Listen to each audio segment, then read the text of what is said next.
What is the most addicting game you have ever played? If you asked 100 people that question, you might get 100 different answers.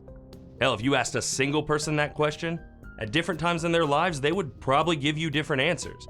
I myself have fallen deep into many different games, from Halo 2 and Call of Duty to RimWorld, Rock Band, and quite a few others.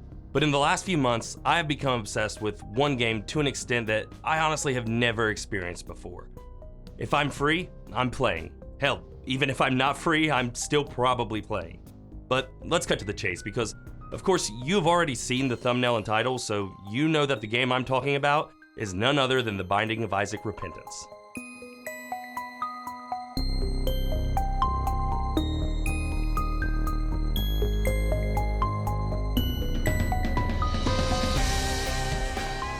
At this point, The Binding of Isaac has been out in some form or another for over a decade, so you may be wondering, why a video now? Well, everything is new to someone out there, and it just so happens that in this case, I am that someone. I picked up The Binding of Isaac late last year. I had just finished playing Hades, and like pretty much every other gamer out there, once you finish a game that you enjoy, you start searching the YouTubes for anything and everything similar to it to try to recapture that feeling that you just had. Enter pretty much every video I watched having Isaac at or near the top of their lists. Now, full disclosure, this wasn't the first time I had ever heard of Isaac, but let's be honest, even though we aren't supposed to, we all judge books by their covers. And every time I've ever seen someone talk about Isaac, I don't know, I've just been turned off of it. But I'm jumping way ahead. Anyway, after it popping up on seriously nearly every list, from most addictive game to most replayable to even the best Steam game there is, I was like, what the hell, let's try it. I pulled the trigger and I bought just the base game, and after about 2 hours I did two things. First, I went back and I purchased the rest of the expansions without any hesitation at all.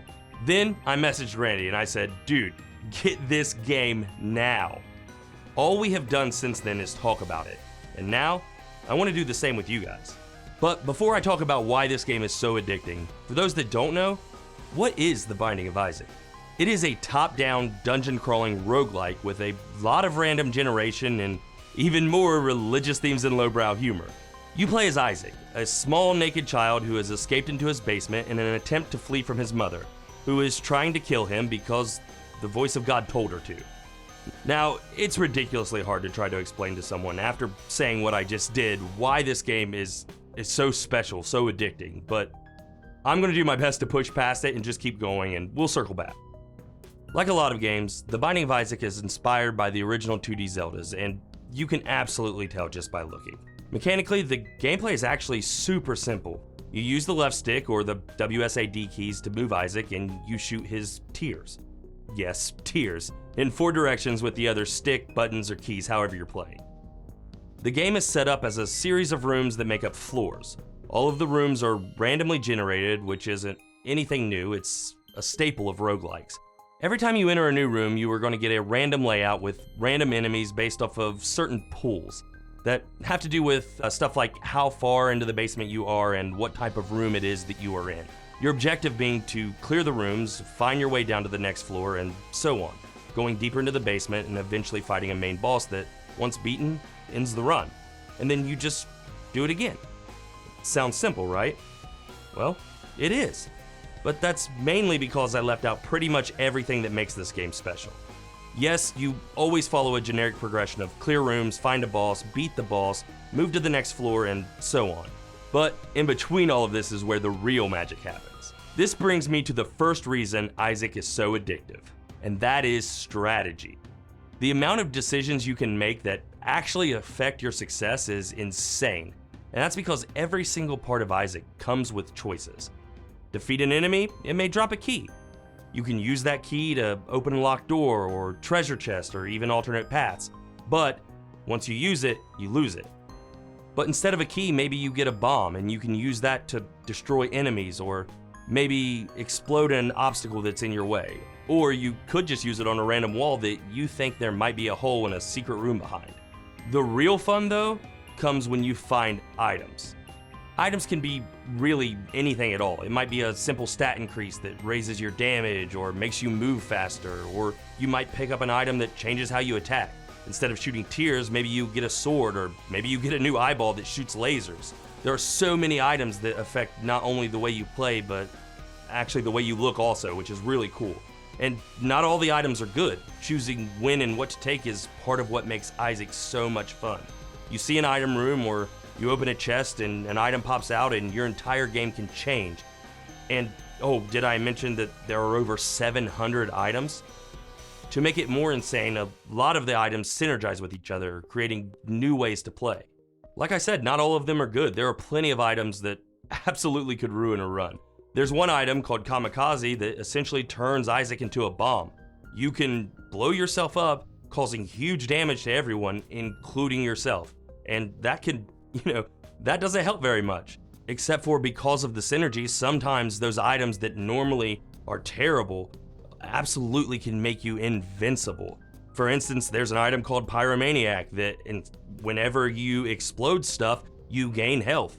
So you combine Pyromaniac with Kamikaze and you just turned yourself into an unbeatable healing explosion. There are still to this day some items that I completely avoid that I just know if I was smarter, I could find a use for. But even with over 700 items, we are just scratching the surface of what Isaac has to offer. The pickups in this game, or actually resources as I'm going to call them, are used in extremely interesting ways. We touched on keys and bombs and some of the things that they are used for, but there are also cards and pills and runes and coins and hearts.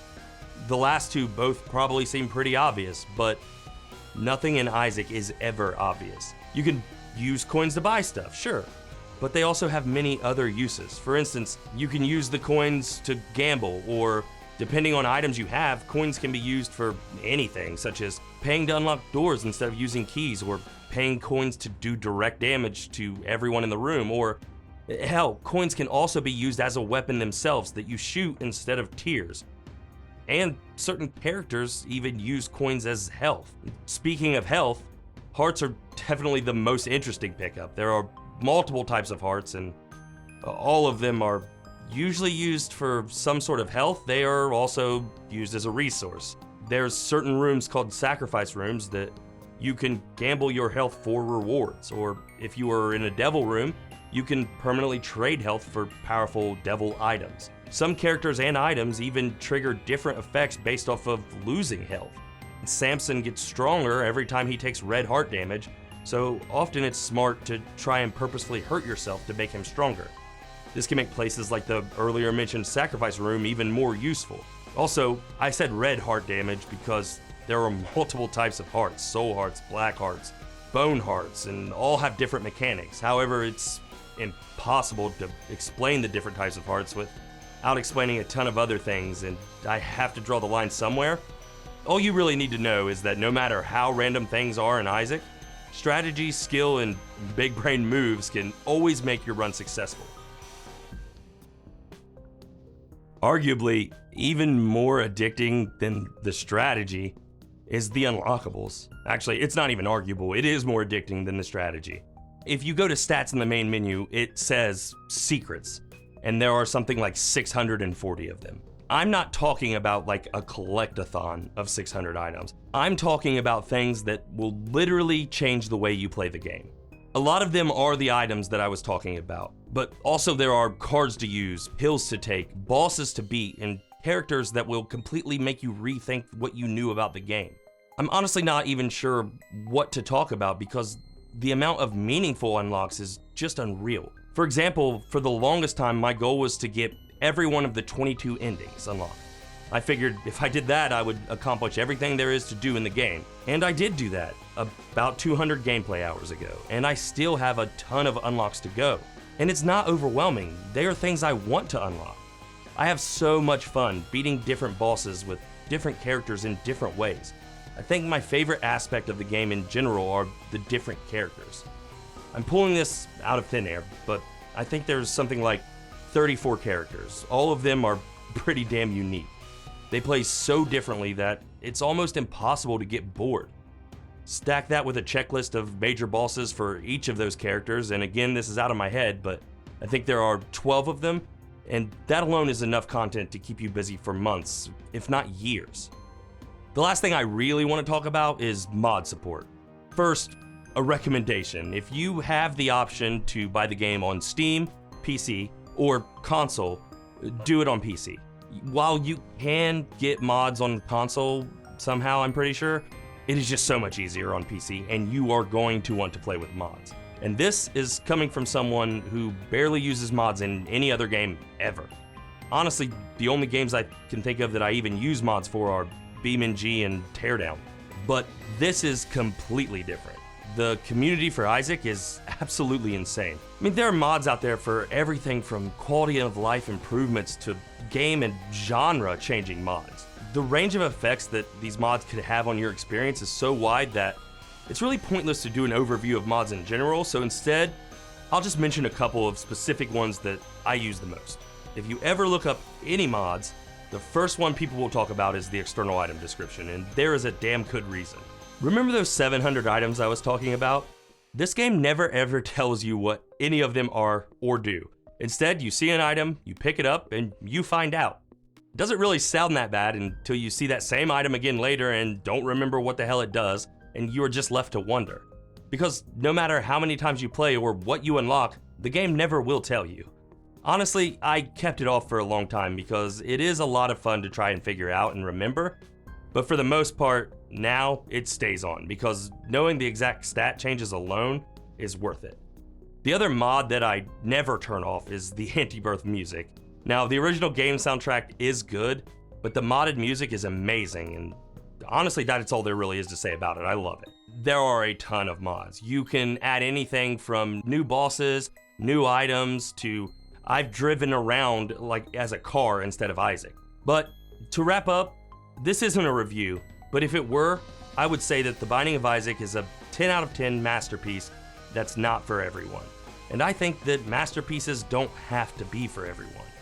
I briefly mentioned earlier the religious themes and lowbrow humor, and to circle back to that, I mean, that's pretty much what the barrier to entry is. Not everyone is going to vibe with that, and it may rub some people the wrong way. And to me, that's okay. Art is art, or however you want to say it.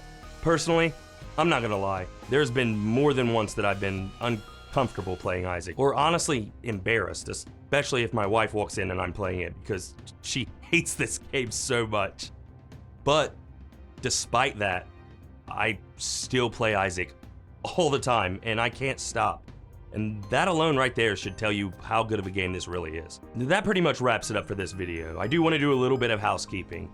For those of you who watch the channel, you will notice that I've not made a video in, I don't know, it's probably been 8-9 months. And there's just been a lot going on. I am getting back to making videos, and I expect to put one out every week or every other week again. Hopefully pretty soon. Hopefully now, but we'll see. Regardless, if you made it this far in the video, I really appreciate it. You should consider liking, subscribing for sure, and commenting down below on what you did or didn't like about the video. I read every comment, good or bad. Even while I was taking this break, I did, and that will never change. But like I said, I do plan on going back to weekly content. I already have a few games lined up, and if there are any games that you guys might want to see reviews on, or really any kind of video on, just let me know and we'll get to it. I try to never just be like, oh, well, that does it for the video, I'll see you guys in the next one, but I think I must just be out of practice because that's all I can think to say, so I'll see you guys in the next video.